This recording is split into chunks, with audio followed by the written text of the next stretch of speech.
এই উশুসি, এই দেখো কি কাণ্ড, দুজনে আবার হাত নেড়ে হ্যাঁ বলছে।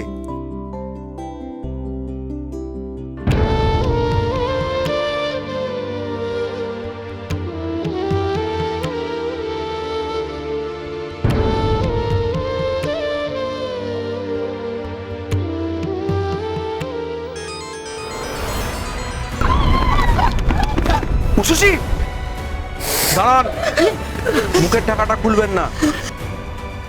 অফিসার ঘোষ এমন ভাবে ঝলসে গেছেন যে আপনারা সহ্য করতে পারবেন না। বড় বৌমার নাম বললে তোমরা, তাকে তো তোমরা আগে মেরে ফেলেছ। উশুসি ঘোষকে আমার চাই।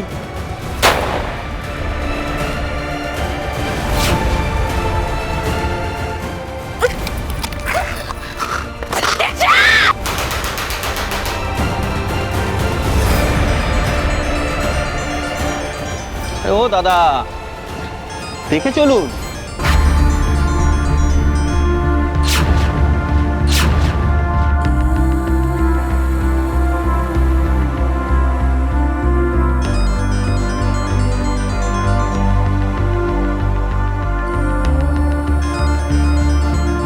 ওর মতো এফিশিয়েন্ট অফিসার যদি চাকরি ছেড়ে দেয়, সেটা ফোর্সের ক্ষতি। সেই ক্ষতি আমরা পূরণ করতে পারবো না মিস্টার ঘোষ।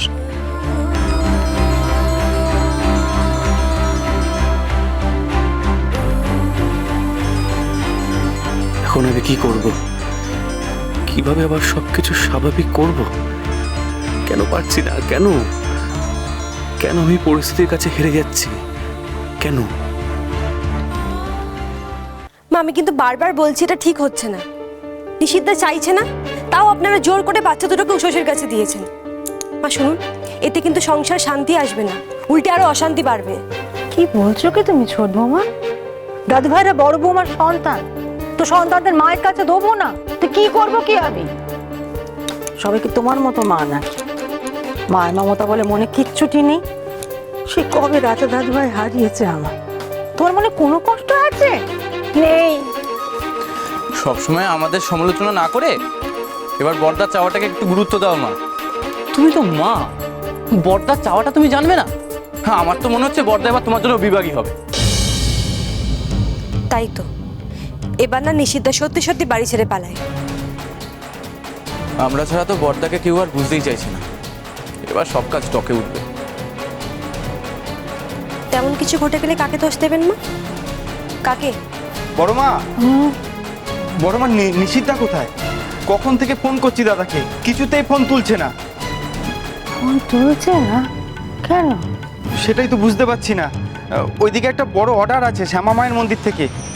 আজকে ভান্ডারা দেবে, বিশেষ ধরনের ছানার মিষ্টি দিতে হবে, নিষিদ্ধ ঘোষ স্পেশাল। কি মিষ্টি দেবো সেটাই তো বুঝে উঠতে পারছি না। সে কি রে, বেরুলো দোকান চায়নি, গেল কোথায়? ফোনটাই বা ধরছে না কেন? দোকানে আমরা সবাই খুব বিপদে পড়েছি বড় মা। মিললো তো? এবার আমাদের সব কথা মিললো। বড়দা এখন কাজকর্ম ছেড়ে পালাচ্ছে। আর তাছাড়া কি করবে বেচারা? নিজের ঘরের সমস্যা সামলাবে নাকি বাইরের কাজ করবে, কোনটা?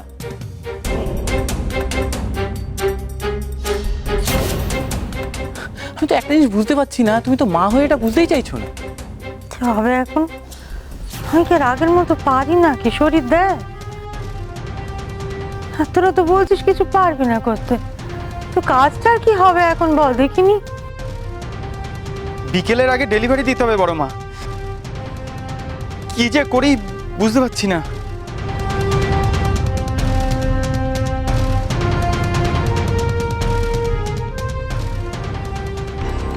আর চিন্তা নেই, আমাদের কাজ হয়ে যাবে।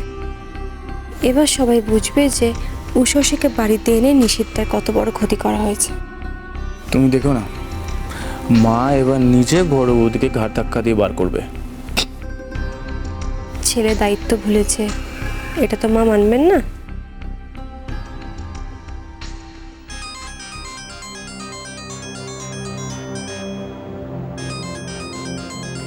ও দাদা, সকাল থেকে এইখান দিয়ে আমি 3বার আসলাম আর গেলাম, তা আপনাকে দেখছি একইভাবে আপনি বসে আছেন অন্যমনস্ক হয়ে।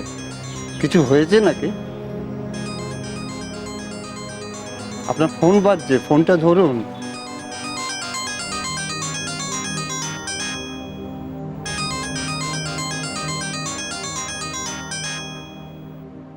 হ্যাঁ, হ্যালো।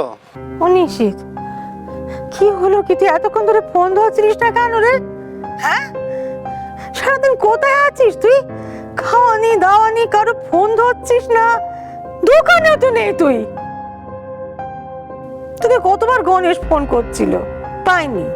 তুই খোঁজ করতে বাড়িতে অব্দি চলে এসেছে। তুই কি চাইছিস কি নিশিত? চিনতে চিনতে তোর মা মরে যাক? হ্যাঁ না মা, এমন করে কেন বলছো? আসলেতে আমি জানি রে বাপ, তুই মনের ছটফটানিতে ছটফট করে মরছিস, কিন্তু তুই তো এভাবে সব শেষ করে দিতে পারিস না। তো সবাইকে একসঙ্গে মরতে হবে রে নিশিত। তুই জানিস নিশিত, আজকে একটা কত বড় অর্ডার ছিল তোর দোকানে? শ্যামা মায়ের মন্দিরে ভান্ডারা দেওয়ার কথা ছিল। তাই ভগবানের আশীর্বাদ ছিল বলেই না তোর হাতের পেশা দোকানে যাওয়ার কথা ছিল। আর সেই তুই নাকি বেপাত্তা নিশিত। হ্যাঁ তাই তো, ওটা তো অনেক বড় অর্ডার ছিল, আর সেই অর্ডারের জন্য আমি অনেক দৌড়দৌড়ি করেছি। এসেছিল মানে সেই জন্যই তো গণেশ ছুটে এসেছিল বাড়িতে। আর তুই সংসারের সব জটিলতায় সব ভুলে মেরে দিয়েছিস। হ্যাঁ, এরকম করলে কি করে চলবে বল দেখিনি নিশিত? তাহলে বুঝতেই তো পারছো যে আমি কতটা জ্বলছি। যা হচ্ছে আমি মানতে পারছি না মা। আর তোমরা তো আমাকে নিয়ে ভাবো না। বাবা, যাকে কাউকে আমার কথা ভাবতে হবে না। তোমরা যার জন্য আমাকে পর করেছো, তোমরা তাকে নিয়েই ভাবো। আমি থাকি আমার মতন। নিশিত শুনলো না, কেটে দিল। কি হয়েছে বলতো? হ্যাঁ, সব কিছুর জন্য ভাবছে যে বড় বৌমায় দোষী। এই ছেলেকে নিয়ে যে আমি কি করি মেজ বৌমা? মা, বদ্দা না খুব বাড়াবাড়ি করছে জানেন তো। একবার দোকানে গিয়ে দেখুন, বদ্দার জন্য কি কষ্টটাই না করছে। হ্যাঁ, আর ও ভাবে যে ওর বউর জন্য কিছু ভাবে না। না, এবার আমাকে পরিবারের রাস্তা ধরতে হবে। অর্ডার তো বাতিল হবে, কিন্তু এর পরে যেন সব না হয় সেটা আমাকে মাথায় রাখতে হবে। আমার কাছে আমার পরিবার আগে, আর পরিবারের সবার ভালোর জন্য যদি আমাকে মায়ের অবাধ্য হয়ে উষসীকে বাড়ি থেকে বের করে দিতে হয় তাই করব, কিন্তু পরিবারের কাউকে আমি চিন্তিত আর হতে দেব না।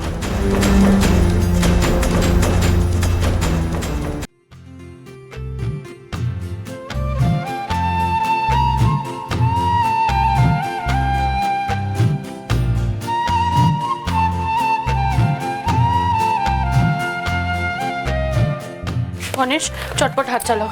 ভান্ডারার সময় কিন্তু 7টা, তার আগে সব জিনিস পৌঁছে যেতে হবে। সত্যি বড় বৌদি, আপনি ছিলেন বলে আজ আমরা চিন্তা থেকে মুক্ত হলাম, না হলে দাদা যে আমাদের দুশ্চিন্তায় ফেলেছিল। বড় বৌদি, এগুলো কোথায় রাখবো? এগুলো তো এখন লাগবে না, এগুলো ভেতরে রেখে দাও। আচ্ছা। তোমাদের দাদা একটু ব্যস্ত আছে, তবে আমি জানি ও থাকলে এই ছানার মিষ্টি আরো ভালো করে বানাতো। শোনো, প্যাকেটগুলো দিয়ে টাকা পয়সা কিন্তু একদম বুঝে নিয়ে আসবে, কেমন? আচ্ছা, নিশিত ময়রার দোকানে এরকম মিষ্টি সম্ভব, এলাচ দিয়ে ছানার মিষ্টি। একদম ঠিক বলেছো গণেশদা। এলাচ দিয়ে ছানার মিষ্টি? এমন মিষ্টি তো আমি বানাইনি কখনো। যা দারুণ গন্ধ বেরিয়েছে না, বুঝতেই পারছি এই মিষ্টি দোকানে দিলে দারুণ বিকবে এরপর থেকে। আচ্ছা বড় বৌদি, এরকম মিষ্টি তো দাদা এর আগে কখনো বানায়নি, আপনি কোথা থেকে শিখলেন এটা?